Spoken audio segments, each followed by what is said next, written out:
Alors, un article sur Fandroid concernant l'autopilote qui a été devancé par Cadillac dans un test. Donc, voyons ce qu'il en est. Je sens que ça va encore jaser dans les commentaires. Tesla a subi, comme une vingtaine de concurrents, donc Cadillac, un test réalisé par Consumer Reports sur leur système de conduite autonome. Et l'autopilote n'obtient pas la première place, mais la deuxième. Il est devancé par Super Cruise, le système de General Motors installé notamment dans la Cadillac CT6. L'autopilote pâtit, comme avec OnCap, d'une mauvaise note sur les tests d'engagement du conducteur. Ouais, alors ça, bon, ça me paraît un peu vague, hein. Bon, je vous passe l'intro qui nous déblatère encore les anciens articles.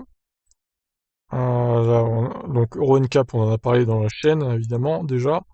Cette semaine, une autre étude confirme les propos d'EuroNCAP. Il s'agit du rapport annuel de Consumer Reports sur les systèmes de conduite autonome les plus courants. 17 systèmes sont passés au crible: autopilote de Tesla, Super Cruise de General Motors, copilote de Ford, Active Driving Assistance Pro de BMW ou encore Driver Assistance de Mercedes-Benz.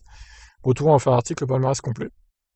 Dans ce grand comparatif, Autopilote, testé sur le modèle Y, dont les livraisons européennes commenceront en début d'année prochaine, n'est pas en pole position. La marque d'Elon Musk est en effet en deuxième position avec un total de 57 points sur 100.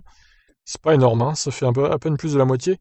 D'ailleurs, Super Cruise de General Motors, testé ici sur une Cadillac CT6, il obtient 69.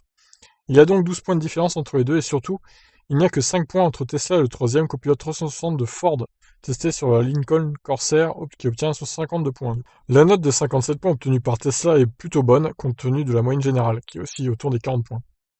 Cependant, comme pour la note EuroNCAP, elle ne reflète pas le paradoxe entre l'excellence de l'autopilote dans certains domaines et la médiocrité, n'ayant pas peur des mots, dans d'autres.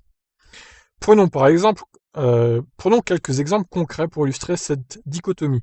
Autopilote obtient la meilleure note en performance et fonctionnalité, 9 sur 10, ça c'est pas étonnant, ainsi qu'en facilité d'utilisation, 9 sur 10 également. A l'inverse, dans le difficile exercice du maintien de l'attention du conducteur, Tesla écope d'une note très basse, 3 sur 10. Consumer Reports reproche également Autopilote la possibilité d'être activé en pleine ville, avec des piétons. Est-ce que c'est vraiment un défaut, ça? Selon l'étude, il est trop facile d'activer l'autopilote, donc du coup il écope de 2 sur 10 à cause de ça. Ouais, c'est un peu moyen ce genre de notation, je dirais. Ça reflète pas vraiment l'autopilote quand même, hein. Sans ces deux points faibles, il est clair que Tesla serait devant General Motors dans l'étude annuelle de Consumer Reports. Même une légère amélioration pour revenir à la moyenne du marché serait suffisante pour placer l'autopilote en pole position. Mais je crois que Tesla s'en fout un peu de cette étude, hein. Ils vont pas adapter leur autopilote juste pour faire plaisir à Consumer Reports, hein. Notez que Cadillac était déjà numéro 1 de ce classement il y a 2 ans devant Tesla. Et ce pour les mêmes raisons, il y a donc une certaine continuité. Tesla est certainement conscient de cette situation.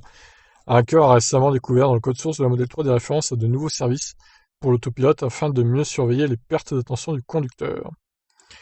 Donc une surveillance qui se ferait grâce à la caméra intérieure, du coup, on en a déjà parlé également. Cette notion de sécurité est d'autant plus importante que Tesla promet l'arrivée de la conduite entièrement autonome dans ses véhicules avant la fin de l'année. Une version bêta a d'ailleurs été déployée à la rentrée. Et voici donc le palmarès complet de Consumer Reports.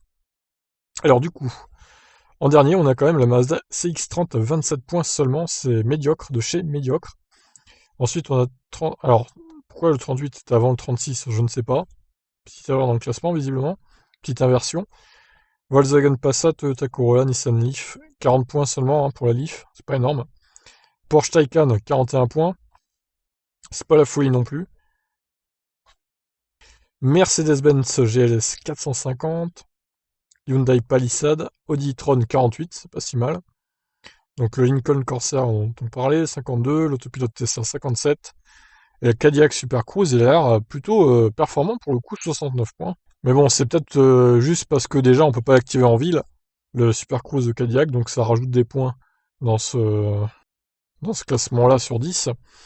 Et peut-être qu'il y a d'autres trucs, voilà, que le Super Cruise fait mieux que l'autopilote Tesla. Bon, c'est dommage qu'on n'ait pas le palmarès détaillé de tout ça, mais bon, c'est pas grave.